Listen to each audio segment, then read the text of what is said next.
You're listening to 5 Minutes of English with Laura Pickens, a short podcast about the way we actually talk, like for real. An embankment is no place for a picnic. Hi, my name's Laura. I'm an American living in Russia. And about 10 years ago, I used to live on a street that to this day I still cannot pronounce. It was Рождественная набережная, I think. So the question came up a lot living in a city that has a famous river. How do we say how do we say this word in English? So many of my clients have said, I've looked this up in the translator. It says embankment. So I mean river embankment. The problem is if you go to America and you say, let's go for a walk in the embankment, people are going to think you want to murder them. Why is that? That's because there's not one single word to translate this word into English. We have to look at what kind of water it's next to, whether or not it's natural or if it's man made, or whether or not it's like an adjective to describe an area or if it's a specific thing. So, we're going to go through a list of translations for this word. I am very sorry. I cannot give you one single word to translate it. So, let's talk about somewhere fun, somewhere that you like to walk, somewhere that's kind of formal. Maybe it's paved with concrete or tiles. Maybe it's kind of fancy. Maybe it's kind of touristy.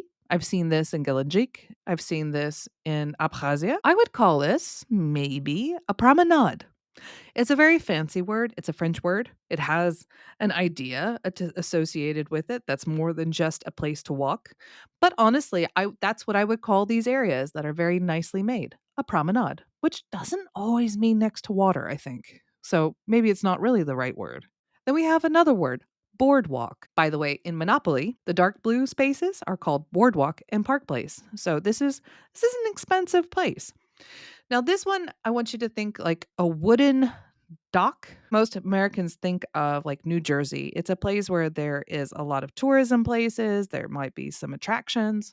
It's above the water. You can go under the boardwalk. There's a nice song about that. And it's generally next to an ocean, perhaps the sea. So, what if it's just a general area near the water? You could call it waterfront. It's a waterfront property. Or you could even be more specific. It's a lakefront or riverfront. Or if it's by a river, you can call it a riverside. In fact, I would use this to translate the address where I used to live. It was Riverside. Christmas Riverside Road, I think, is a great way to translate that.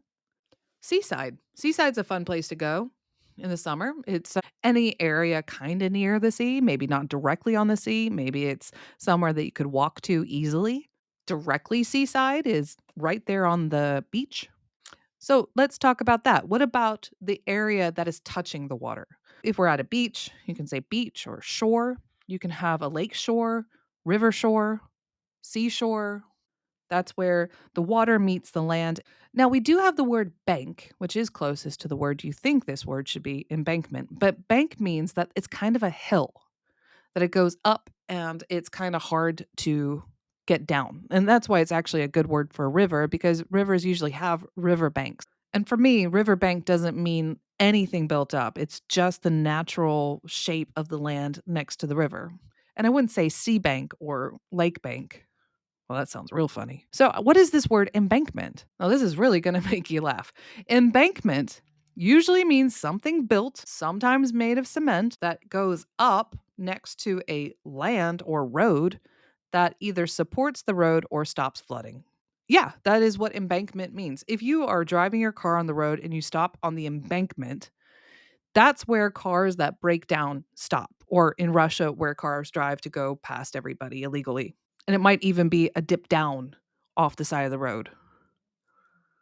An embankment is not a nice place to be. That was a lot of words, and each one depends on the context and whether it's nice and what kind of material it's made out of, what kind of water it is. It's going to take some time to remember all that.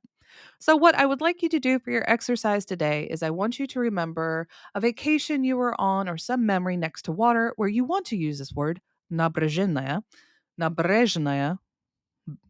I don't know how to say this well in Russian. I want you to tell your story. Now, after you tell your story, I want you to take the word that you used to describe that place and I want you to go to Google Images and I want you to look it up in English and look at the pictures. Do the pictures match what you think you were describing. Do not use a translator for this one. They lie to you. They're not helpful. Google Images is your friend.